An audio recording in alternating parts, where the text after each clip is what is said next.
இந்த கும்பலக்னக்காரவங்களுக்கும் கடகலக்னக்காரவங்களுக்கும் அவ்வளோ ஈஸியாக சீக்கிரம் கல்யாணம் நடக்காது. ஒன்று நடந்தால் சீக்கிரம் நடந்துடும், இல்லைனா ரொம்ப ஏஜ் பாரம் கை கோத்துட்டு போவாங்க.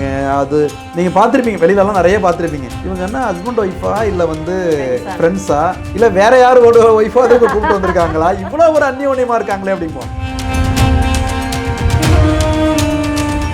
சில பேருடைய ஜாதகத்தில் சில பேருடைய கர்ம வினை அவங்களுக்கு 2வது வாழ்க்கை தான் இருக்குது அப்படின்னா கண்டிப்பாக அது 2வது வாழ்க்கை தாங்க உங்களுக்கு செட் ஆகும். தாலி கட்டினா தான் கணவன் மனைவி கிடையாது. சில பேர் பார்த்தீங்கன்னா இதே அமைப்பு உள்ளவங்க வெளியில் கணவன் மனைவியோட தான் வாழ்ந்துக்கிட்டு இருப்பாங்க. அவங்க சந்தோஷமாக தான் இருப்பாங்க. ஏன்னா அவங்க இன்னொரு வாழ்க்கை மறைமுகமாக வாழ்ந்துக்கிட்டு இருப்பாங்க.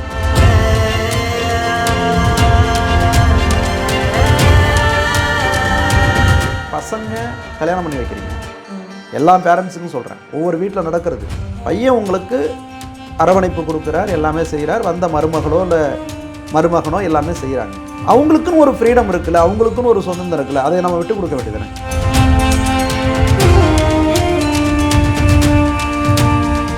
அப்போல்லாம் காதல் ஒரு 2 பேர் எட்ட ஒரு பார்வையிலேயே அதில் ஒரு சுகம் இருக்கும். இன்றைக்கெல்லாம் அப்படி கிடையாது. கல்யாணம் பண்ணுறதுக்கு முன்னாடியே எல்லாம் வாழ்ந்து முடிச்சிடும். அப்போ எங்கேருந்து அந்த ஜாதகம் பேசும்? அதுக்கு அப்புறம் எதுக்கு சாந்தி முகூர்த்தம்னு ஒன்று நம்ம நேரம் காலம் குறிக்கிறோம். அடுத்தது பார்த்தீங்கன்னா தினப்பொருத்தம். இந்த தினப்பொருத்தம் உள்ள கணவன் மனைவியை பார்த்தீங்கன்னா அவங்க கணவன் மனைவியாக இருக்க மாட்டாங்க, ஃப்ரெண்டாக இருப்பாங்க.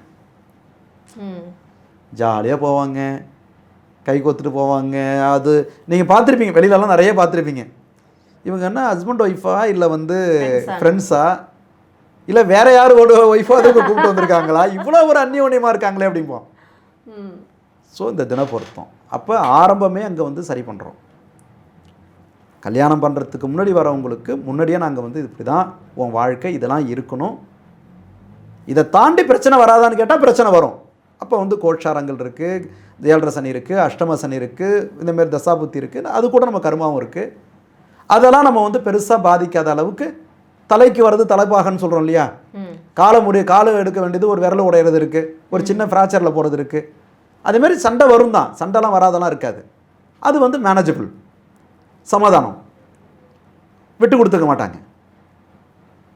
அப்படிலாம் சரி பண்ணியிருக்கோம். இது ஒரு பாயிண்ட். இப்போ இன்னொன்று இருங்க இன்னும் ஒன்று சொல்லிட்டேன். இன்னும் ஒரு கல்யாணம் ஆனதை பற்றி ஆகாதவங்களை பற்றி தான் சொல்லியிருக்கேன். சில பேருடைய இப்போ கல்யாணம் ஆகி வந்தவங்களுக்கு ஒன்றும் இல்லைங்க, சிம்ம லக்னம் இருக்குன்னு வச்சுக்கிங்களேன், இல்லை சிம்ம லக்ன ஜாதகம் இருக்குது.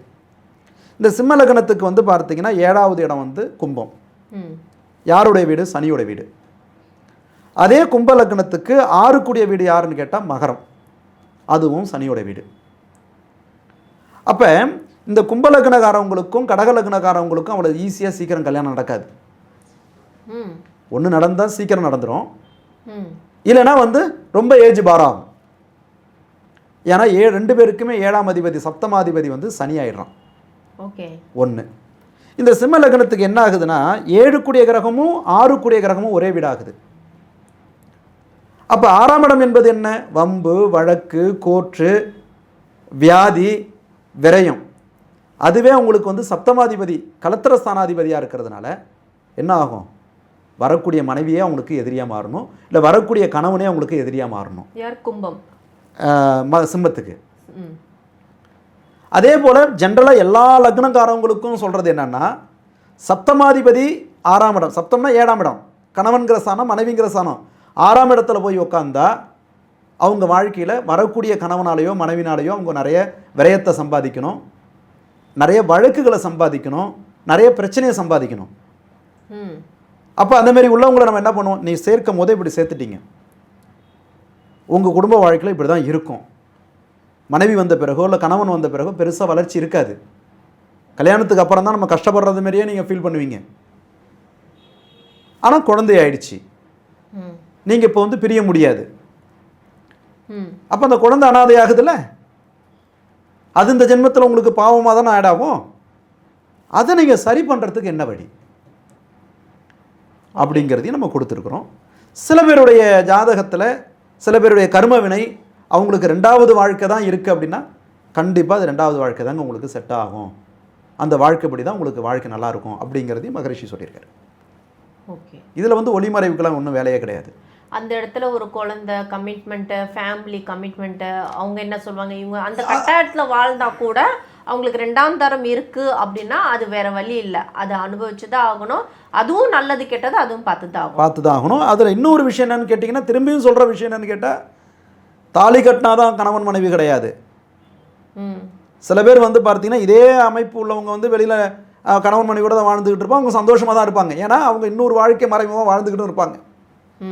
அது எனக்கு தெரியும், என்கிட்ட மறைக்கவே முடியாது. சரிங்களா? அப்போ என்ன ஆகுது, வெளிப்பார்வையில் சமூகத்தில் இவங்க கணவன் மனைவியாக இருந்தாலும் அவங்க வந்து ரகசியமான முறையில் இன்னொரு வாழ்க்கையை வாழ்ந்துக்கிட்டு இருக்காங்க. அவங்களுக்கு 2வது கல்யாணம் நடந்திருக்கு, 2வது வாழ்க்கையை சுகத்தை அனுபவிக்கிறாங்க. எவ்வளோ பேர் அப்படி இருக்காங்க? அப்படி எவ்வளோ பேருக்கு அதை ப்ரூவ் பண்ணணும்? அதனால நம்ம வந்து இதை வந்து பேசணும்னா வச்சிங்களேன், இது வந்து ஜோதிடம் சார்ந்த விஷயத்தை, அதுக்கு தான் முன்னாடியே என்ன சொல்லியிருக்காங்க, ஜோதிடம் ஒரு பெரிய கடலுங்கிறாங்க. யாருமே முழுசாக ஜோதிடத்தை படித்தது கிடையாது இது வரைக்கும், ஆராய்ச்சி இன்னை வரைக்கும் பண்ணிக்கிட்டு தான் இருக்கிறோம். ஏன்னா நான் இத்தனை கேள்வி கேட்கறதுக்கு காரணம் என்னன்னா, வெவ்வேறு விதம் வெவ்வேறு பிரச்சனைகள் இருக்குது, ஆண்களுக்கும் பெண்களுக்கும் என் பெற்றோர்களுக்கும் இருக்குது. ஏன்னா மனப்பொருத்தம் தான் நமக்கு கல்யாணத்துக்கு முக்கியம்னு நம்ம சொல்கிறோம். ஆரம்பத்திலே உங்கள்கிட்ட நான் சொல்லியிருக்கேன், அதை மனப்பொருத்தம் தான். ஆனால் அது கல்யாணத்துக்கு முன்னாடியே ஒரு மனப்பொருத்தம் ஆகுது. ரொம்ப வருஷமாக வந்து சைல்ட்ஹுட் ஃப்ரெண்டாக இருப்பாங்க, மனசுக்கு மனசு பிடிச்சி போய் அவங்க வாழணும், கல்யாணம் பண்ணிக்கணும் அப்படின்ட்டு. சடனாக எடுத்துகிட்டு போயிட்டு ஒரு ஜாதகம் பார்க்கும்போது இவங்களுடைய ஜாதகம் ஒத்து போகலை, இந்த பொருத்தம் வரல அப்படின்ற ஒரே காரணத்தால் பெற்றோர்கள் வேண்டாம், இந்த ஜாதகம் இந்த மாதிரி பிரச்சனை இருக்கிறதுனால வேண்டாம், எதுக்கு இப்படின்ற மாதிரி இவங்க சைடு இந்த போராட்டம் இருக்கும், இவங்க சைடு என்ன இருக்கும், வலியும் வேதனைகளோட. அதாவது நான் என்ன சொல்ல வரேன், இது மூலமாக நம்மளுடைய சேனல் மூலமாக இந்த ஒரு நேர்காணல் மூலமாக நான் எல்லாருக்கும் சொல்ல வரக்கூடிய ஒரே ஒரு விஷயம் என்னன்னு கேட்டிங்கன்னா, எதுவுமே நம்ம நடத்தலை, நம்மளுடைய கர்மா நம்மளை வந்து நடத்துது. நம்ம மனிதனாக பிறந்துட்டோம், இன்றைக்கி வந்து தர்மங்கிற இருக்குன்னு, தர்மம்னு ஒன்று இருக்கும்போது அதர்மம் ஒன்று இருக்க தான் செய்யுது. அப்போ வந்து சாத்தான்னு ஒன்று இருக்குன்னா தெய்வம்னு ஒன்று இருக்குது. ஸோ எதிர்மறைங்கிறது எல்லாத்துலேயுமே உண்டு. நம்ம புரிஞ்சுக்கிட்டு இந்த வாழ்க்கை நல்லபடியாக வாழணும், இந்த சந்ததி நம்மளுக்கு வந்து நல்லபடியாக தொடரணும், நம்மளுடைய கர்மா சந்ததி பாதிக்கப்படக்கூடாது அப்படிங்கிறதெல்லாம் மனசில் வச்சு, இவ்வளோதான் இந்த நம்மளுடைய கர்ம வினைக்கு இந்த பிறவி இவ்வளோதான் கொடுத்துருக்காரு, இதுதான் இந்த ஜென்மம், இப்படி தான் வாழ்ந்தாகணும்னு ஒரு விதி இருக்குது, வாழுங்கிறேன். தாக்கத்தை குறைச்சிக்கிட்டு, கர்மாவை குறைச்சிக்கிட்டு, வழியை குறைச்சிக்கிட்டு, வழி அதுக்கு மேலே சந்தோஷமாக இருக்கிறதுக்கு ஏதாவது வழிமுறை இருக்கான்னு பார்த்துங்க. பெற்றோர்களுக்கு எல்லாருக்குமே சொல்கிறேன் நான்.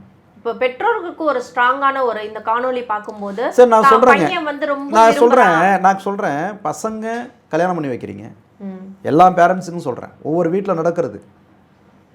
பையன் உங்களுக்கு அரவணைப்பு கொடுக்குறார், எல்லாமே செய்கிறார், வந்த மருமகளோ இல்லை மருமகனோ எல்லாமே செய்கிறாங்க. அவங்களுக்குன்னு ஒரு ஃப்ரீடம் இருக்குல்ல, அவங்களுக்குன்னு ஒரு சுதந்திரம் இருக்குல்ல, அதை நம்ம விட்டு கொடுக்க வேண்டியதானே. நம்ம ஏன் எல்லாத்துலேயும் போய் நுழையணும்? ஓகே இல்லையா? இப்போ நான் இருக்கேன், எனக்கு ஒரு, இப்போ நான் என்னை நம்பி என் ஒய்ஃபே வராங்கன்னா அவங்களுக்கு ஒரு எதிர்பார்ப்பு இருக்கும்ல, கணவன் கூட இப்படி தான் இருக்கணும், இப்படிலாம் இருக்கணும், அவங்களுக்கு அந்த ஆசை பாசம் இருக்க தானே செய்யும். அதில் வந்து தலையிடக்கூடாது தானே. மனைவி அவங்க மாமியாருக்கு செய்ய வேண்டிய கடமையை செஞ்சிடறாங்க, கரெக்டு தானே?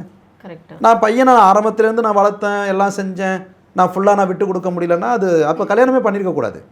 இல்லை நீங்கள் சொல்கிறது வேற, நான் சொல்கிறது வேறங்க. என்னன்னா நிறைய பேரண்ட்ஸ் வந்து ஒரு ஜாதகம் போய் பார்க்குறாங்க, அந்த ஜாதகம் செட் ஆகலை, இது வேண்டாம் அப்படின்னு அவாய்ட் பண்ணும்போது இப்போ விரும்புகிற அவங்க 2 பேரும் என்ன இப்போ பிரிஞ்சு போகிறது தவிர வேறு இதில்லை, இதை எதிர்த்து வெளியே போயிட்டு கல்யாணம் பண்ணிக்கிட்டு நாளை பின்ன கஷ்டப்பட்டா, நான் அன்றைக்கே சொன்னேன் இல்லையா, உன் ஜாதகம் சரியில்லை, நீ பண்ணியிருக்கக்கூடாது இப்படின்றது நிறைய பேர் ஒரு வாழ்க்கையில் இது சாதாரணமாக நடந்துட்டு தான் இருக்குது.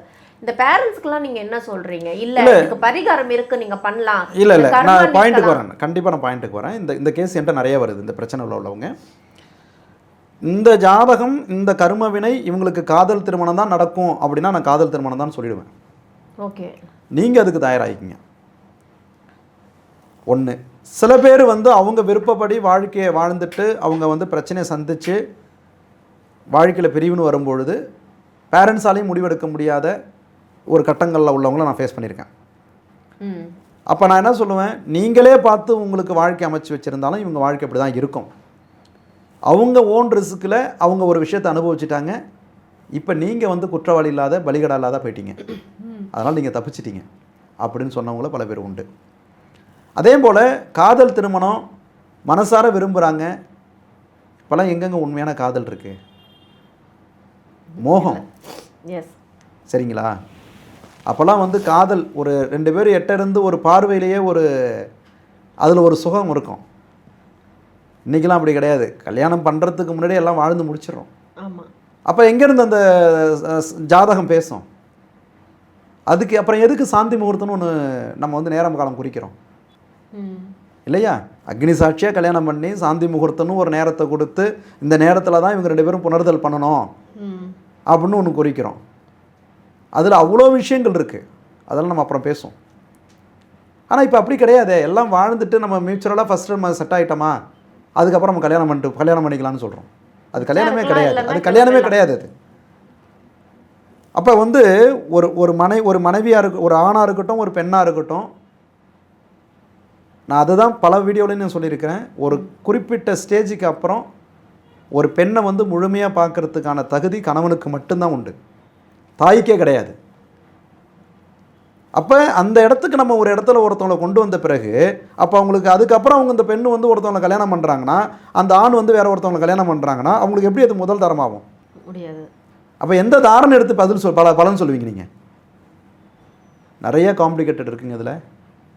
கேள்வி கேட்டுடலாம்.